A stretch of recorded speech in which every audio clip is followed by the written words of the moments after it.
चलो ये देखो, चलिए ध्यान दीजिएगा। ओके, रस मांग रहा है, चलो ध्यान दीजिएगा।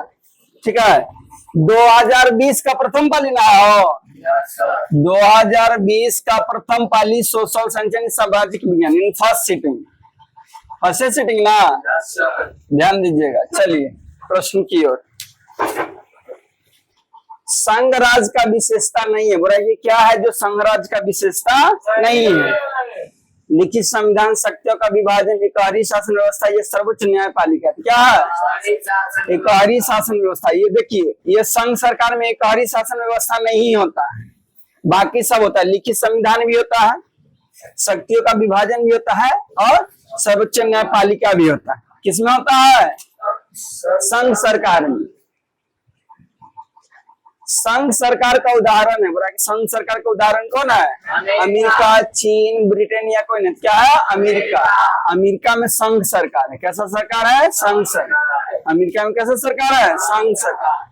अमेरिका में कैसा सरकार है? संघ सरकार। शक्तियों का विभाजन किया हुआ है, ठीक है ना। बिहार में संपूर्ण क्रांति का नेतृत्व, बिहार में संपूर्ण क्रांति का नेतृत्व निम्नलिखित में से किसने किया? बोला कि बिहार में संपूर्ण क्रांति हुआ। कौन सा क्रांति? संपूर्ण क्रांति। तो बिहार में जो संपूर्ण क्रांति हुआ उसका नेतृत्व यानी लीडरशिप करने वाला मेन नेता कौन थे? तो कौन थे? जयप्रकाश नारायण। कौन थे? जयप्रकाश नारायण। जयप्रकाश नारायण। ये बिहार में जो संपूर्ण क्रांति हुआ उसका मेन लीडर थे, लीडरशिप करने वाले। ठीक है, कौन? जयप्रकाश ने। इन्हीं का नाम पे जो पटना में एयरपोर्ट है, ठीक है, एयरपोर्ट है जो हवाई अड्डा है, इन्हीं का नाम से है। ठीक है, किनका नाम पे? जयप्रकाश नारायण के नाम से। पूछेगा पटना हवाई अड्डा का क्या नाम है? जयप्रकाश नारायण हवाई अड्डा। ठीक है, ठीक है। तो बिहार में संपूर्ण क्रांति करने तो किसने किया? जयप्रकाश नारायण। लोकतांत्रिक व्यवस्थाओं ने निम्नांकित किन मुद्दों पर सफलता पाई है? कि जो लोकतंत्र है वो किस पे सफलता पाई, यानी सक्सेसफुली किसको कंप्लीट कर लिया? राजनीति का समानता को समाप्त किया, लोगों के बीच टकराव को समाप्त कर दिया, बहुमत समूह और अल्पसंख्यक समूह के साथ एक जैसा व्यवहार करता है, समाज की आखिरी पंक्ति में खड़े लोगों के बीच आर्थिक पैमाने पर काम किया। क्या किया है जी? देखिए, लोकतंत्र क्या चीज में सफल हुआ? बहुमत समूह और अल्पसंख्यक समूह के साथ एक जैसा। बहुमत समूह यानी जो बहुत जनसंख्या में है, अल्प समूह मतलब कम जनसंख्या, दोनों के व्यवहार एक जैसा कर दिया, यानी कि दोनों मिलजुल के रह रहे। किसके वजह से? संविधान के वजह से, यानी लोकतंत्र के वजह से। किसके वजह से? लोकतंत्र के वजह से अल्पसंख्यक और बहुसंख्यक दोनों मिलजुल कर रहे हैं। कैसे करके रह रहे हैं? मिलजुल कर। सुदूर संवेदी उपग्रह, ठीक है, इसी को इंग्लिश में कहते हैं रिमोट सेंसिंग उपग्रह।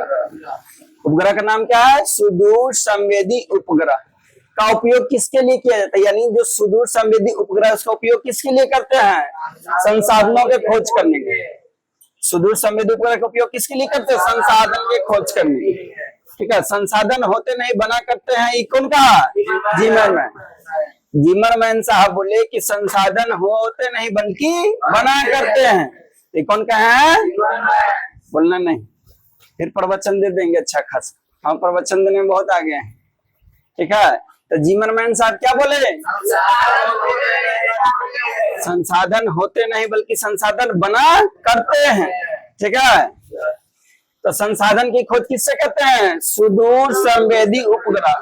अब देखो, एक तरह से जितना पर टीवी रिमोट सब चल रहा है, संवेदी उपग्रह क्या है? आपको पृथ्वी के ऊपर छोड़ा हुआ था उपग्रह। ठीक है, आदमी तो सब जगह नहीं जा सकता आदमी सब जगह। अब कहीं पहाड़ है, कहीं गंगा जी है, कहीं समुद्र है, कहीं खाई है, सब जगह जा सकता है। अब उससे क्या होता है? सैटेलाइट की जगह खोज लेता है। इसका काम है कि संसाधन का खोज। संसाधन क्या होता है? जो हम लोग जरूरत को पूरा करें। मानव के उपयोग में आने वाले सभी वस्तु क्या है? संसाधन। ये खोज करता है खदान का है कि कहाँ कोयला है।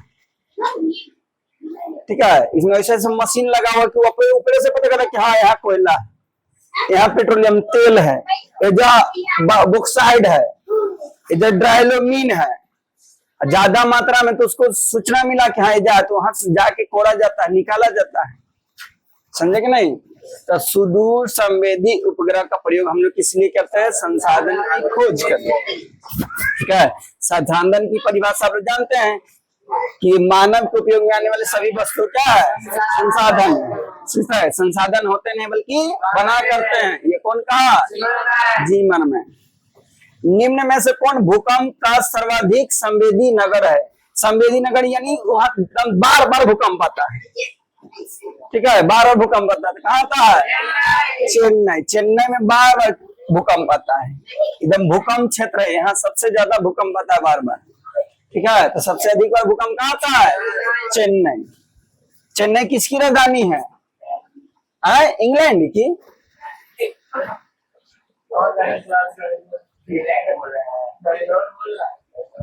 बेंगलोर का?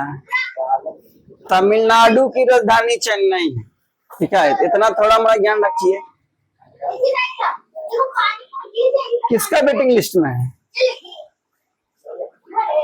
बोल रहा था क्या जी? शादी ब्याह करे के मन ना है? अरे पढ़ लो मन से, को शादी में आराम से ढोल बजा के करना आए हम बाराती बारात लेके चलो। अरे सौरभ करेगा, तू क्या तुम्हारे रमे का? हाँ रनवे मरवे।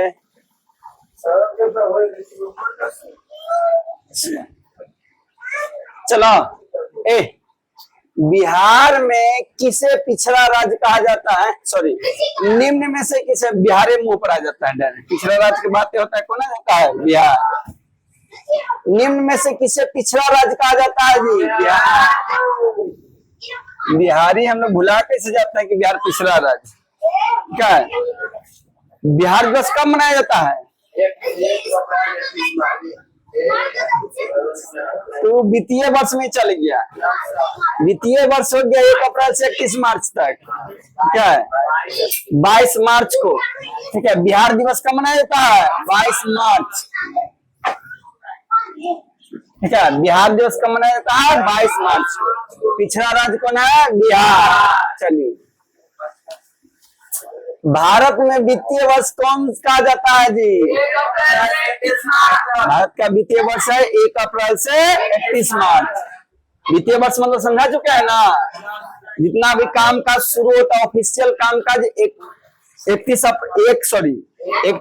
अप्रैल से शुरू होता है, कब खत्म हो जाता है? 31 मार्च। इसलिए भारत का वित्तीय लड़का, भारत का वित्तीय वर्ष किसे कहते हैं? 1 अप्रैल से 31 मार्च। ठीक है, वित्तीय वर्ष कब से कब तक है?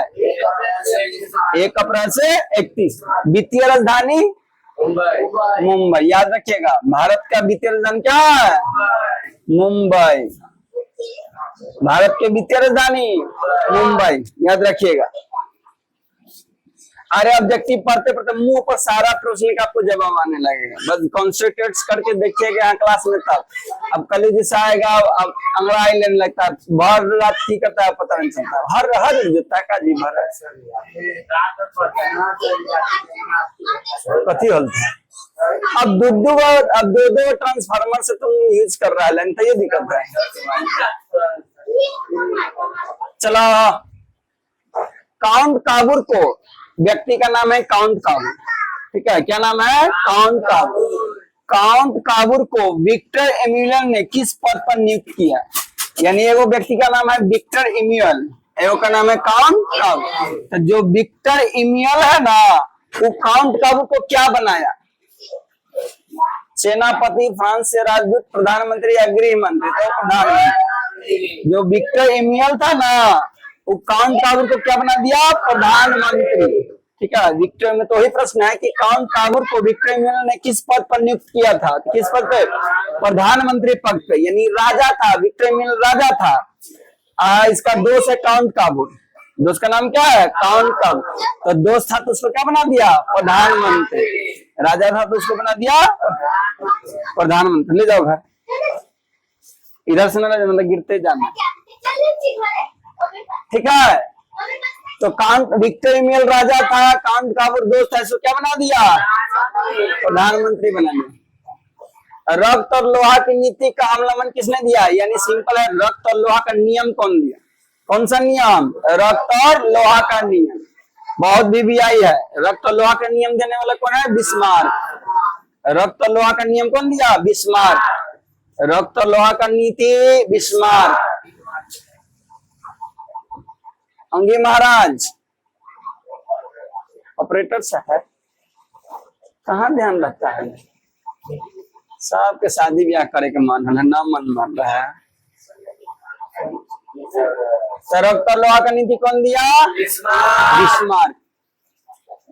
साम्यवादी क्या है? साम्यवादी शासन का पहला प्रयोग कहाँ हुआ था? समाजवादी शासन का पहला प्रयोग कहाँ हुआ था? रूस में। समाजवादी शासन व्यवस्था रूस में। आपको ये भी पता है कि समाजवादी शासन व्यवस्था किस देश में है? तो रूस में। ठीक है, कहाँ है? रूस। बोल्शेविक क्रांति कब हुआ जी? नवंबर 1917। बोल्शेविक क्रांति खाली सो कहते हैं, नवंबर क्रांति भी कहते हैं और अक्टूबर क्रांति। नवंबर क्रांति भी इसी को कहते हैं, नवंबर क्रांति और अक्टूबर क्रांति। बोल्शेविक क्रांति को नवंबर क्रांति भी कहते हैं, अक्टूबर क्रांति भी कहते हैं। ठीक है, लेकिन आप पूछा कि बोल्शेविक क्रांति कब हुआ? तो नवंबर 1917। लेनिन को इसी में अध्यक्ष बनाया गया था। लेनिन को इसी में क्या बना दिया गया था? अध्यक्ष। लेनिन को इसी समय क्या बना दिया था? अध्यक्ष। तो नवंबर क्रांति कब हुआ? नवंबर 1917। नवंबर 1917। और तनी बड़ा हल्का करो बुआ, बस बस। चलो ध्यान दो, ज्यादा न लमड़ा। कांटी ताप्तीय विद्युत परियोजना, जहाँ विद्युत उत्पादन किया जाता है उसको विद्युत परियोजना कहते हैं। तो जहाँ विद्युत उत्पादन, उसका नाम है कांटी ताप्तीय विद्युत परियोजना। नाम क्या है? कांटी ताप्तीय विद्युत, बोलना नहीं, क्या नाम है? कांटी ताप्तीय विद्युत परियोजना। किस जिले में स्थापित है? बिहार में कंफर्म हम कह देते हैं। कांटी ताप्तीय विद्युत परियोजना बिहार में। बिहार के कौन जिला में? पूर्णिया, सिवान, मुजफ्फरपुर या पूर्वी चंपारण? कहाँ है? मुजफ्फरपुर। कांटी ताप्तीय विद्युत परियोजना कहाँ है? मुजफ्फरपुर। बिहार में कितने जिले हैं? 38। बिहार में कितने जिले हैं? 38 जिला। सबसे बड़ा जिला पटना। ठीक है। रेलवे वर्कशॉप कहाँ स्थित है? जमालपुर। रेलवे वर्कशॉप कहाँ है? जमालपुर। रेलवे वर्कशॉप होता है, रेलवे वर्कशॉप का मतलब तो जहाँ डिब्बा इंजन सब का मरम्मत होता है, नया बनता है। ठीक है, तो बिहार में है जमालपुर, वहां पे क्या होता है? रेलवे वर्कशॉप है। ठीक है, ये वो फेमस क्वेश्चन बार बार रिपीट किया जाता है। ठीक है, जमालपुर में क्या है? Railway workshop. सुनामी का प्रभाव, सुनामी का प्रमुख कारण क्या है जी? समुद्र के जमीन के अंदर भूकंप आता है। समुद्र में अंदर में भूकंप आता है। भूकंप आने के कारण क्या आता है? सुनामी। ठीक है, सुनामी हमेशा कहाँ आएगा? समुद्र में। सुनामी हमेशा आएगा कहाँ? समुद्र में। समुद्र में क्या होता है? भूकंप। समुद्र के अंदर क्या होता है? भूकंप। ठीक है, सुनामी क्या है? प्राकृतिक आपदा है कि क्या है? प्राकृतिक आपदा। ठीक है, सुनामी क्या है? प्राकृतिक आपदा। भूकंप भी क्या है? प्राकृतिक आपदा। ठीक है, जो अपने आप होता है प्राकृतिक आपदा। ठीक है, तो सुनामी आता है कहाँ? समुद्र में। समुद्र में क्या आता है? क्या कि समुद्र के अंदर होता है भूकंप, तब आता है सुनामी। सुखाड़ क्या है? सुखाड़ क्या है? प्राकृतिक आपदा ना। सुखाड़ हो गया, प्राकृतिक आपदा कौन कौन होगा? सुखाड़, बाढ़, भूकंप, भूकंप और भूस्खलन,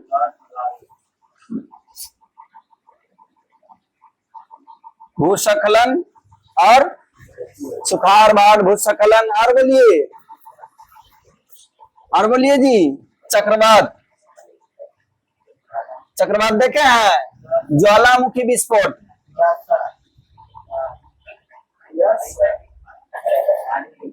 ज्वालामुखी, ठीक है। सुखाड़, बाढ़, भूकंप, भूस्खलन, चक्रवात, ज्वालामुखी, बादल फटना, ठीक है। ये सब क्या है? प्राकृतिक आपदा, ठीक है। मानव जनित आपदा तो जानते हैं ना, क्या क्या होगा? आतंकवाद, आतंकवाद, ठीक है। सड़क दुर्घटना लिखना, दुर्घटना में सड़क दुर्घटना, रेल दुर्घटना, वायु दुर्घटना, जो भी दुर्घटना सब आ गया। आतंकवाद दुर्घटना, और बोलिए बम विस्फोट, ठीक है। बम विस्फोट, ठीक है। और बोलिए क्या होगा? और बताइए मानव जनित आपदा में और कुछ है? चलिए इतना जानते हैं कि कौन मानव जनित है, कौन प्रकृति है। इसमें कोई दिक्कत नहीं ना है? मानव जनित प्रकृति में नहीं ना है। चलो आगे।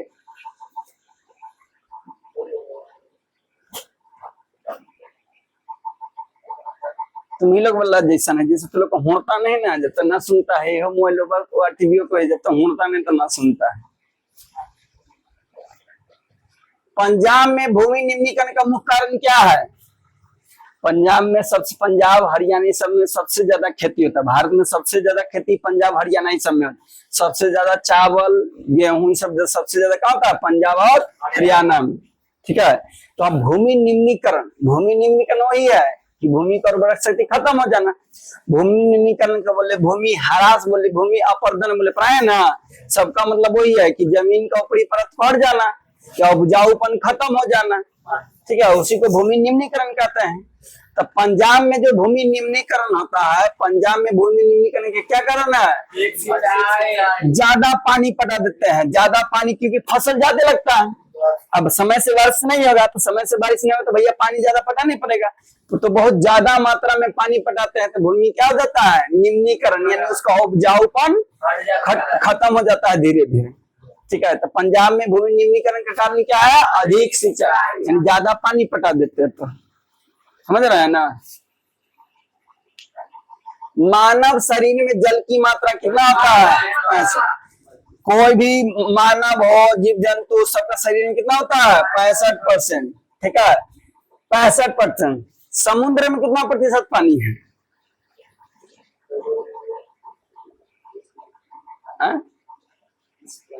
पीने वाला पानी, ये तो मानव शरीर में है। देखिए पीने योग्य पानी मात्र 2.5%, और समुद्र में पानी 98%।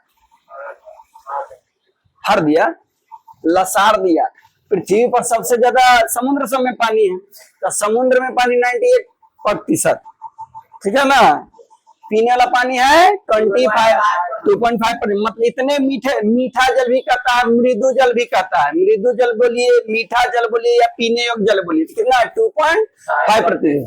महासागर बोलता है, महासागर में जल की मात्रा कितना है? महासागर बोलेगा, समुद्र नहीं बोलेगा, क्या बोलेगा? महासागर। तो महासागर में कितना है? 98%, 98%, ठीक है। प्राणी के शरीर में 65%। इसलिए बोल रहा है कि वाटर शरीर 65% पानी चाहिए, इसलिए हमेशा पानी पीते रहना चाहिए। और नहीं पी के आता है हम मार के ब्लास्ट कर देता है। सब पेंट दे रहा है, दीवार का देखो पेंट झड़ गया। रासायनिक अभिक्रिया होता है, ठीक है, रासायनिक अभिक्रिया हो जाता है। अभी जे नाम के जोड़ है, क्या करेगा? चलो, निम्न जीवों में कौन केवल भारत में पाया? ऐसा एक जीव जंतु जो केवल भारत में पाया जाता है, भारत के अलावा कहीं पाया नहीं जाता। तो कौन है? डॉल्फिन। डॉल्फिन है जो सिर्फ भारत में पाया जाता है, ठीक है। डॉल्फिन से कहाँ पाया जाता है? भारत में। और सबसे समझदार जानवर होता है, सबसे समझदार जानवर कौन? डॉल्फिन। और सिर्फ कहाँ पाया जाता है?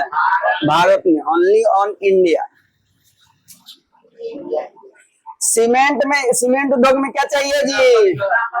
सीमेंट बनाने के लिए से पहले भी बता चुके थे। तो बोला सीमेंट उद्योग का प्रमुख कच्चा माल। कच्चा माल मतलब समझ आता है ना? कच्चा माल मतलब जैसे सीमेंट बनाने के लिए क्या सबसे मेन चाहिए, ठीक है। तो सबसे मेन क्या चाहिए? चूना पत्थर। सीमेंट बनाने के लिए क्या चाहिए? चूना पत्थर। ठीक है, सीमेंट बनाने के लिए चूना पत्थर। कोई भी कम, जैसे लोहा का दुकान है, तो मैं लोहा जो आ रहा है वो कच्चा माल हो गया, गेट बनाया तो वो बनाया हुआ हो गया। ठीक है, जैसे उसका दुकान है तो उसका दुकान में मैदा आया, तेल आया, तो कच्चा माल के रूप में होंगे, समझे कि नहीं। फिर उसको बना के बेचे तो हो गया उत्पादन। ठीक है, तो उसी ही बोल रहा है कि आपका सीमेंट उद्योग है, तो सीमेंट उद्योग में क्या चाहिए, चूना पत्थर। चूना पत्थर से क्या बनाते हैं, सीमेंट। ये पूछता है बॉक्साइड किसका अयस्क है। ठीक है, बॉक्साइड, तो बॉक्साइड एल्युमिनियम का अयस्क है, याद रखिएगा। बॉक्साइड किसका अयस्क है, एल्युमिनियम, यानी कि बॉक्साइड में से निकाला जाता है एल्युमिनियम, ये अयस्क है। ठीक है, बॉक्साइड क्या है, अयस्क। इसे क्या निकालते हैं, एल्युमिनियम निकलता है। ग्रेनाइट तो एक पत्थर है। ठीक है, चलिए, तो सीमेंट उद्योग में क्या प्रयोग करते हैं, चूना पत्थर। बॉक्साइड से क्या निकलता है, एल्युमिनियम। बॉक्साइड क्या निकलता है, एल्युमिनियम। द्वितीय महायुद्ध के बाद, पहले तो बताइए क्या अभी तक वर्ल्ड वॉर हुआ, विश्व युद्ध कब हुआ, अभी तक कितना विश्व युद्ध हुआ है, 2 गो। अभी तक विश्व युद्ध यानी वर्ल्ड वॉर क्या हुआ है, 2 गो, या विश्व युद्ध बोले तो 2 गो। तो पहला वर्ल्ड वॉर कब हुआ, फर्स्ट हुआ 1914 से 1918 तक। पहला जो विश्व युद्ध हुआ 1914 से 1918। दूसरा 1939 से 1945। इसका मतलब वही होता है, इन्हें सुना कि सर गलत लिख रहे हैं। ठीक है, इसको भी वही पढ़ेंगे। जो पहला विश्व युद्ध है, फर्स्ट वर्ल्ड वॉर हुआ 1914 से 1918, सेकेंड वर्ल्ड वॉर 1939 से 1945। ठीक है, अभी जो माहौल अभी पूरा ऑल ओवर वर्ल्ड में बना हुआ है, कभी ये तीसरा विश्व युद्ध हो सकता है। क्या है, कैसन युद्ध ना देखा था उस दिन, अनुभव, युद्ध का अनुभव करना तो कुछ नहीं, चल जाइए नरोली में, कोई देखता तो ठीक है, तो कोई हम जासपुर वाले हैं, अपने आप को दिया बार के खोज लेगा। ठीक है, तो दोनों विश्व युद्ध जान गया ना। तो द्वितीय विश्व युद्ध के बाद यूरोप में कौन सी संस्था का उदय आर्थिक दुष्प्रभावों को समाप्त करने के लिए हुआ, यानी बोला कि जो सेकेंड वर्ल्ड वॉर हुआ उसका स्थिति देखिए, कभी भी आप ही मानिए घर में लड़ाई झगड़ा होगा तो वहां के आर्थिक रूप से कमजोर होगा कि नहीं। लड़ाई झगड़ा लड़िएगा तो कमाने नहीं जाएगा तो पैसा की कमजोरी होगा, खाने पीने में दिक्कत होगा तो आर्थिक रूप से कमजोर होगा, हुए कि नहीं। तो दूसरा विश्व युद्ध में सब देश तो लड़िए रहा था, सब देश तो लड़ना ही में लगल था, तो सबका स्थिति हो गया खराब, यानी आर्थिक रूप से हुआ खराब। तो उसको ठीक करने के लिए युद्ध के बाद एक संस्था बनाया गया कि वो संस्था क्या करेगा, सबका कंडीशन को ठीक करेगा। तो वही संस्था का नाम बताना है, कौन सा संस्था है, तो कौन है, यूरोपीय संघ बनाया गया कि भैया जितना भी देश युद्ध में लड़के ना गाने मुंह पटका दिया है, स्थिति खराब हो गया है, कंडीशन खराब हो गया है, उसको क्या करेगा, ठीक करेगा।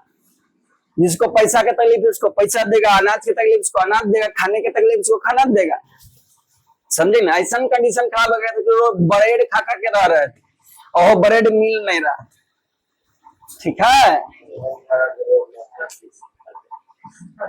किसने कहा मुद्रा ईश्वर की दी हुई महानतम देन है, सबसे बड़ा तोहफा, यानी कौन व्यक्ति है जो ऐसा डायलॉग मार दिए कि जो मुद्रा यानी पैसा है भगवान के जो सबसे बड़ा गिफ्ट है, सबसे बड़ा तोहफा है।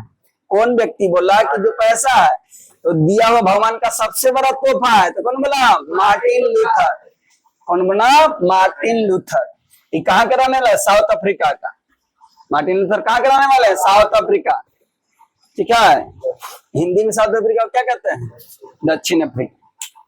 तो भैया मार्टिन लूथर बोला कि मुद्रा ईश्वर का दी हुई महानतम देन सबसे बड़ा तोहफा है। तोहफा मतलब गिफ्ट होता है, तोहफा मतलब गिफ्ट, उपहार मतलब भी गिफ्ट। भारत में मतदाता होने की न्यूनतम आयु क्या, मतदाता मतलब वोट देने की आयु, आप हो कब वोट देने लायक बन जाइएगा? तो जब जैसे ही 18 साल का होइएगा आप मतदाता हो जाते, यानी वोट देने योग्य हो जाते। तो वही बोला है कि भारत में मतदाता होने की न्यूनतम कम आयु क्या है? तो 18। अधिकतम पूछे तो जब न्यूनतम भैया वोट देने का तो 18 है, क्या 18 साल हुआ आप बना लीजिए वोटर आईडी वोट देने वाला, ठीक है, जाकर एकदम चिपका दीजिए जिसको मन उसको वोट दे दीजिए, ठीक है। लेकिन पूछ दे मान लो कि अधिकतम पूछे तो न्यूनतम आयु तो 18 साल, अधिकतम पूछे तो अधिकतम आयु जब तक निर्गुण न बजे, समझ रहे हैं, जब तक निर्गुण न बजे जब तक आप वोट दे सकते हैं, ठीक है। हाँ अनंत मतलब तक मनमंत है, हम बोले निर्गुण तक मतलब समझ रहे हैं, जब तक घाट तक नहीं जाइएगा, ठीक है। जिंदा है जब तक आपको घींच के लेके चल जाएगा मुखिया जी अपने वोट लेने के लिए, ठीक है। तो मतदाता होने का न्यूनतम आयु 18 साल, अधिकतम हाँ सही पड़ा, जब तक जिंदा है। भारत में किस प्रकार की शासन प्रणाली है जी? भाषण में कैसा है? संघीय और संसदीय। भारत में कैसा है? संघीय और संसदीय। भारत में शासन करने की व्यवस्था है संघीय और संसदीय। संसदीय सांप्रदायिक नहीं। नशा में है का जी? रात तो ज्यादा पढ़ लिया, कौची पढ़ लिया? हम पढ़ले के बात करें, पढ़ल मतलब समझ रहा, ऐसे पढ़ल न पढ़ल था, बार कैसे हो जाता था? उठ जाता था वही। चलो तो भारत में कैसा शासन व्यवस्था है? संघीय और संसदीय। चलो गृहयुद्ध, भूस्खलन है। भूस्खलन समझना ना, मट्टी अपने हाँ ढाटी ढह रहा है, ढाटी ढहना मतलब भूस्खलन मतलब समझा। तो ढाटी गंगा जी में जो ढाटी ढहा भूस्खलन नहीं है। भूस्खलन आपको ज्यादा पहाड़ी इलाका में जाके देखिएगा, ठीक है। पहाड़ी आके ससुराले आ गया हराक सीना, एकदम जमीन पर नीचे हराक सीना आ गया। तो भूस्खलन ज्यादातर पहाड़ी इलाका में आपको देखने को मिलता है, ठीक है। तो भूमि को अपने जगह से सरक जाना ही भूस्खलन कहलाता है, यानी मट्टी अपना जगह से घिसकने लगा तो क्या हो गया? भूस्खलन। तो भूस्खलन कैसा है? क्या वहां आदमी तो जाके ढकला ढकली करेगा नहीं, ढकला ढकली तो करेगा ना आदमी, ढकले पत्थर तो ढकला भी ना, गाने मुंह जोर लगाएगा तो ये नहीं होने वाला, समझे कि नहीं। तो भूस्खलन क्या है? प्राकृतिक आपदा है, खुद ब खुद होता है। ढांटी तो ढाल हम लोग खुद किसी से ढा देता है, लेकर से जाके टैलेंटेड ढा के छोड़ता है। महासागर तल के कंपन का परिणाम क्या होता है? महासागर मजा चपका दिया। चले, महासागर तल में कंपन हो रहा है, कंपन यानी भूकंप हो रहा है तो क्या होगा? सुनामी ना। अरे महासागर बोलो, समुद्र बोले, बतिया तो इंद्र पहले ही ना बोले। तो महासागर के अंदर कंपन हो रहा है यानी हिल रहा है, हाँ थरथरा रहा है। ऐसे हो गया, पलटी मारना मतलब समझ में आता है, पूरे पलटी हो जाए में, फिर निर्गुणों में जावेला कोई न रहता। खाली पृथ्वी हल्को मतलब 0 डिग्री 0.5 डिग्री हिलता है तब उतना अनुभव होता है। गलती से इसी से हल्कोर दिले का दिन ना तो सब हल्कोरा जाएगा, एक तो बना रहा, ठीक है। क्या होगा? कुछ देखने लायक कोई रहेगा नहीं पृथ्वी पर देखे लायक, ठीक है। जमीन जहां तहां से फट के अंदर घुसी था, माता जैसा अंदर घुस जाओगे।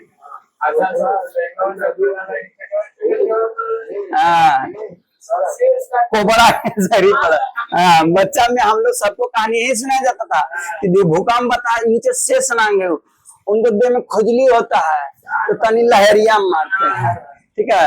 लहरिया मारते तो नहीं, और साइंस डीप से पढ़िएगा ना तो भूकंप के रीजन नीचे 7 गो प्लेट है। अब सनी वाला होटल का प्लेट मत समझ लेना, मतलब चट्टान चट्टान, आप तनी तनी को प्लेट मत समझो, पूरा पृथ्वी को 7 गो प्लेट पर लेता तनी तनी होगा। वही प्लेट कभी क्या होता है ना, वो लावा के ऊपर तैरते रहता है प्लेट। अब भुंजा वाला लावा मत समझना, कल ये लावा बताए हैं, वही लावा पर तो सब कभी कभी डांस करने लगता है।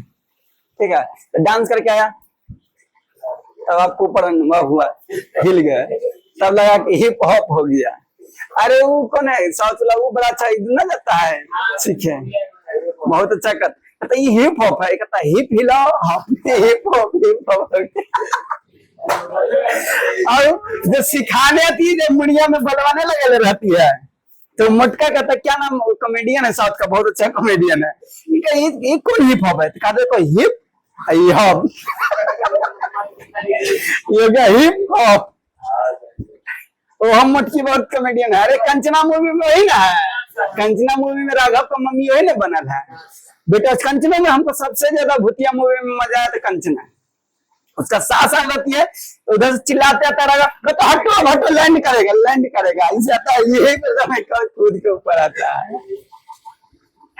चलिए, तो महासागर में कंपन होगा तो क्या होगा, सुनामी। आपको पूछ जाएगा सुनामी क्या है, तो लिखेंगे महासागर के तल के कंपन के कारण जो जल होता है, पानी ऊपर की ओर उठने लगता है। पानी क्या करने लगा, ऐसे से ऊपर उठने लगा। ये मत सुने पानी में गंगा जी में हल्फा आता है, 50 तल्ला 100 तल्ला बिल्डिंग इतना उठ जाता है, पानी जाके बादल में टकरा जाता है, और बादल में टकरा के पानी और बादल के झटके लगता है। तो सुने कि वहां चक्रवात उठा था, बारिश यहाँ होने वाला, पंजाब में होने वाला, तहिया होने वाला है, यहाँ होने वाला, आंधी तूफान आ गया, वही आके मारता है, झटका मारता है। सुनामी झटका मत समझो कैसे आएगा, क्या बउआ रे मजा से पानी ले समेट ले चल जाएगा, समझ ना, उठता इतना कि बादल इतना चल जाता, बादल में जाके टकरा देता, बादल में जाके पानी छू देता, ठीक है। तो सुनामी उनामी से भी बारिश होता है बहुत ज्यादा मात्रा में, ठीक है। तो पृथ्वी की सतह पर सर्वप्रथम पहुंचने वाला भूकंप क्या है, यानी भूकंप आया तो सबसे पहले पृथ्वी पर जो आके झटका मारा, तो उसको क्या कहेंगे, पीतरण। तो सबसे पहले पृथ्वी पर कौन पहुंचता है, पीतरण। भूकंप भूकंप आया तो भूकंप का झटका जो सबसे पहले आपको ऊपर अनुभव होता है, तो पीतरंग आके झटका मारा, ठीक है। सबसे पहले आके झटका कौन मारा, पीतरंग। तो वही पूछा कि पृथ्वी पर सर्वप्रथम सबसे पहले कौन पहुंचता है, पीतरंग। सुनामी का संबंध है, देखो सुनामी में 3-4 क्वेश्चन पूछ दिया ना जी।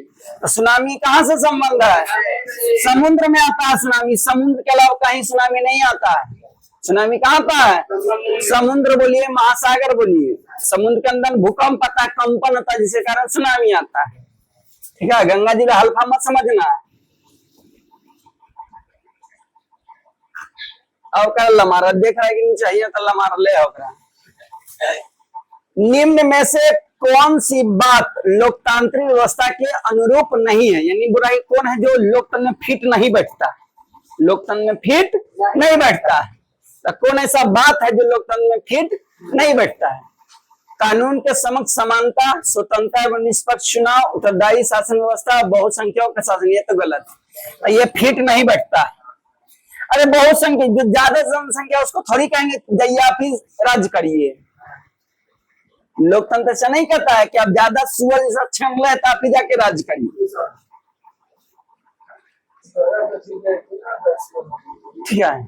बर्दाश्त की बात देखो जाए तो बहुत संख्या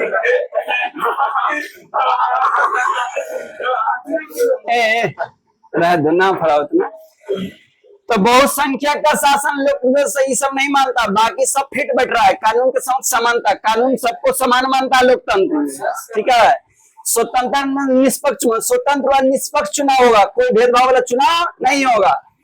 उत्तरदायी शासन व्यवस्था, यानी जो शासन में जिम्मेवार होगा, हम चुने मुख्यमंत्री बनाए तो जिम्मेवार रहिएगा ना जी, प्रधानमंत्री आपको बनाए तो देश के प्रति जिम्मेवारी है, इन्हें कि देश में कोरोना पर हम टांग चढ़ के सुतल है, तो वो जिम्मेवारी हम चुने किसको, उसको जिम्मेवारी दे के चुनते कि भैया आपका देश का जिम्मेवारी है, पूरा देश को चलाना आपका काम है, आपका नींद पूरा हो या न हो उससे उनको मतलब नहीं है। ये सब लोग तन फिट बैठता है, लेकिन ये वाला फिट नहीं बैठता। चलो नेक्स्ट पेज,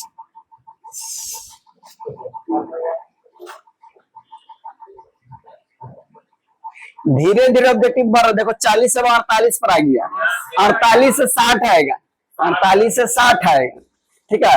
और 60 से कल लसार देगा 100, ठीक है। नहीं 80 नहीं है, 100, उतने तक लसार के छोड़ दें। चलो, लोकतंत्र की सफलता निर्भर करता है, ये पढ़ाओ क्वेश्चन है। लोकतंत्र की सफलता किस पर निर्भर करता है?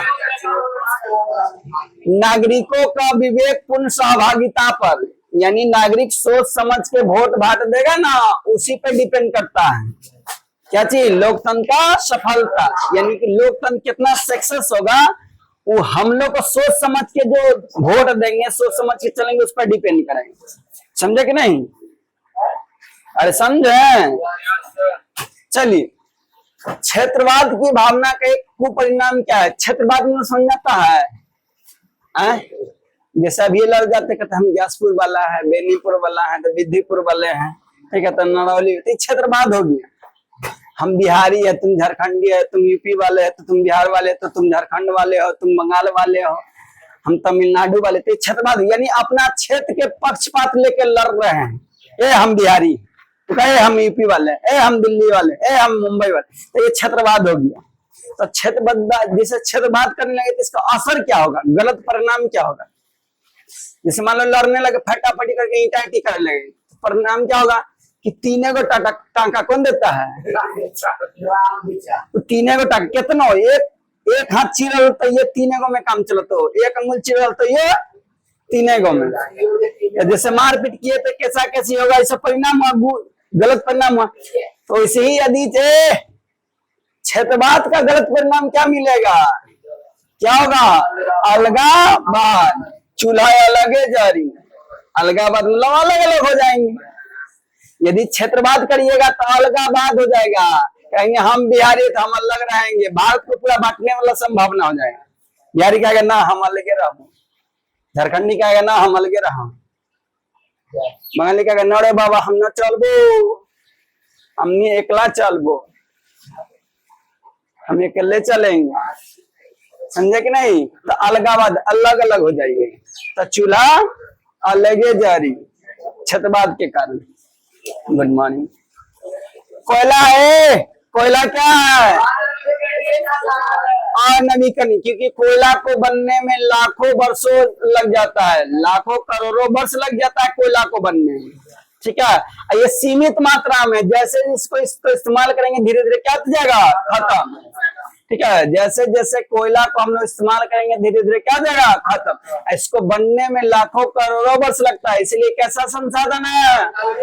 अनवीकरणीय, अनवीकरणीय संसाधन। एक बार प्रयोग करने के बाद दोबारा प्रयोग नहीं कर सकते हैं। बढ़िए ना।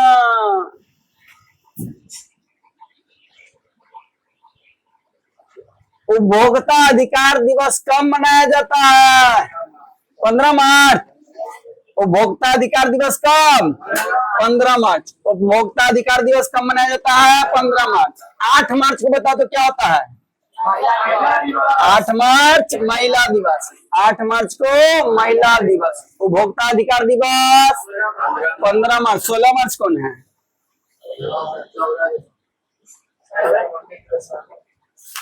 चलो एक उपभोक्ता अधिकार दिवस 15 मार्च। 8 मार्च को महिला दिवस। अब 22 मार्च को बिहार दिवस। हाँ, वैश्वीकरण के मुख्य कितने अंग है? 5। ये भी पूछा हुआ प्रश्न। वैश्वीकरण के कितने अंग है? 5। वैश्वीकरण के कितने अंग? 5। कौन सी सेवा गैर सरकारी है? गैर सरकारी मतलब जो प्राइवेट हो, सरकारी मतलब जिसको सरकार कंट्रोल कर रहा है, जिसको सरकार चला रहा है, तो सरकारी हो गया। या सार्वजनिक जिसको कहते हैं, जिसको सरकार कंट्रोल कर रहा है, चला रहा है, वो सरकारी हो गया। जिसको सरकार को कोई लेना देना नहीं है, वो गैर सरकारी हो गया। तो इसमें बताइए कौन गैर सरकारी है? सैन्य सेवा, सैनिक सरकार के देखरेख में चलता है, पेमेंट देना ये सब करना कौन? सरकार ना देता है? अरे सरकार ना देता है। वित्त सेवा, वित्त यानी बैंक, उनके सब कौन देख रेख करता है? सरकार। मॉल सेवा, मॉल उल वाला तो भैया प्राइवेट है, मॉल तो अपना मर्जी से खोलते हैं, ठीक है। तो मॉल सेवा ये गैर सरकारी, मॉल सेवा कैसा है, गैर सरकारी, और रेल सेवा सरकारी। भारत को सबसे ज्यादा पैसा आता है रेल से। भारत सरकार को इनकम का सबसे बड़ा जरिया क्या है, रेल सेवा। सबसे ज्यादा कौन मालगाड़ी से कमाता है, मालगाड़ी देखे हैं, तो मालगाड़ी से सबसे, लेकिन देखिएगा ज्यादा पैसेंजर गाड़ी चलता है भर दिन में। पैसेंजर गाड़ी समझो तो खाली फ्री में चलवे करता है, 100 गो में का ये 2 टिकट कटा के जाता है। रोज जब लता हूँ के जाता है, ले लो ताश बैठ के ग्रुप बना, और गेट पर कहाँ कोई करके मर का है ना, जो दबा के वो सब हटे वाला ना हवा, हटे में ना करता। तो गैर सरकारी कौन है, मॉल सेवा। भारत की वित्तीय राजधानी किस शहर को कहा जाता है, भारत की वित्तीय राजधानी मुंबई, भारत का वित्तीय राजधानी मुंबई। ये सब पूछेगा तो तुलसीला सार देगा। भारत में कोयले का सर्वमुख्य उत्पादन राज्य कौन है, यानी सबसे ज्यादा कोयला कहाँ होता है, झारखंड में। सबसे ज्यादा कोयला झारखंड में, सबसे ज्यादा कोयला, यानी सबसे ज्यादा उत्पादन करता है झारखंड कोयला का। सबसे ज्यादा कोयला का उत्पादन कहाँ होता है, मजाक मजाक ज्यादा हो रहा है बुआ। सबसे ज्यादा कोयला झारखंड। कोयला क्या प्रकार के, कोयला क्या प्रकार के, 4 कोयला, 4 प्रकार का। सबसे अच्छा कोयला एंथ्रासाइड, सबसे अच्छा एकदम गुड क्वालिटी, सबसे अच्छा कोयला एंथ्रासाइड। सबसे खराब पीट, ठीक है। सबसे ज्यादा कोयला होता है झारखंड में, ठीक है। कोयला के क्या प्रकार, 4। सबसे अच्छा एंथ्रासाइड, सबसे खराब पीट। बिहार से झारखंड कब अलग हुआ, 15 नवंबर 2000। बिहार राज्य से झारखंड अलग हुआ 15 नवंबर 2000, ठीक है। तो उसी जैसे हम लोग बिहार दिवस 22 मार्च को मनाते हैं ना, उसी झारखंडियन सब 15 नवंबर को मनाता है झारखंड दिवस, समझे कि नहीं। या पूछेगा कि झारखंड की स्थापना कब हुई, तो 15 नवंबर 2000।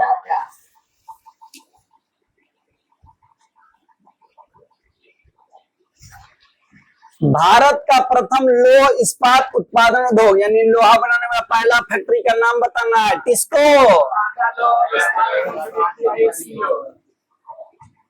आ गया टिस्को, टाटा लोह और इस्पात कंपनी, टाटा टिस्को, ठीक है।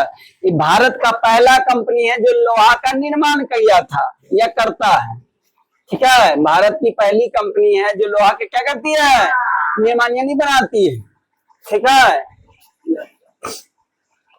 स्वर्णिम चतुर्भुज संबंधित है, नाम एक सड़क का, रास्ता के नाम है स्वर्णिम चतुर्भुज। तो किससे है, सड़क मार्ग से। रास्ता के नाम है स्वर्णिम चतुर्भुज, नाम है चतुर्भुज, 4 राज्यों को जोड़ता है, इसीलिए इसका नाम है स्वर्णिम चतुर्भुज। ये 4 राज्य से होकर गुजरता है, इसलिए इसका नाम दे दिया गया स्वर्णिम चतुर्भुज। तो ये सड़क मार्ग यानी रास्ता है। गंडक परियोजना क्या है जी, बताइए। वाल्मीकि नगर, वाल्मीकि नगर में है गंडक परियोजना। ये नदी पर बनाया हुआ एक परियोजना है, कहाँ है, वाल्मीकि नगर में, ठीक है। गंडक परियोजना कहाँ है, वाल्मीकि नगर। गंडक परियोजना कहाँ है, वाल्मीकि नगर। बेतिया मोतिहारी सम्मत। हिंद चीन पहुंचने वाला प्रथम व्यापारी पुर्तगाली। हिंद चीन में पहली बार कौन पहुंचा, पुर्तगाली। भारत में भी ससुर के नाती पुर्तगाली पहले आया था। भारत में भी सबसे पहले व्यापार करने कौन आया था, पुर्तगाली। भारत का खोज कौन किया, वास्को डी गामा। मरीन मिराज के लोग फैन है तो वहां से कम से कम वो ज्ञान सीख लिया करो। उसमें पूछता है कि वास्को डी गामा कब आया था, तो वास्को डी गामा 1498 में आया था, कहाँ, भारत। तो भारत का खोज किया कौन, वास्को डी गामा, ठीक है। तो हिंद में सबसे पहले कौन पहुंचा, पुर्तगाली। भारत में भी सबसे पहले कौन पहुंचा, पुर्तगाली। सब जगह गया था बिजनेस करने, व्यापार करने, लेकिन मन लस फंसाए लगा उस जगह के देख, तो कब्जा में कर लेता था जगह, समझे कि नहीं। हिंद चीन में क्या देश, है, उधर 7 इधर 5, और कोई? वैश्वीकरण के अंक 5 को बता दिया, हम समझ गए। ठीक है, उतना तो थोड़ी सी जाओ, 5 मिनट सोच हम क्वेश्चन हम सोच रहे हैं मने में, उतना तो पुदीन हरा आगे लगाया तो टेंशन खत्म हो जाएगा मास्टर की। 7 कौन एंगल से बोला? महादेश हो, देखो कॉन्टिनेंट में घूम रहा है। ये वैश्वीकरण के 5 अंग महादेश में। अब कोई बोल दो 7 समुंदर पास में तेरे पीछे पीछे आ गए। हिंद चीन में भैया 3 गो देश बताए थे, लाओस, कंबोडिया और वियतनाम। ये 3 गो देश को मिला के उसको कह दिए हिंद चीन। तो हिंद चीन में क्या देश? 3 गो। कौन कौन?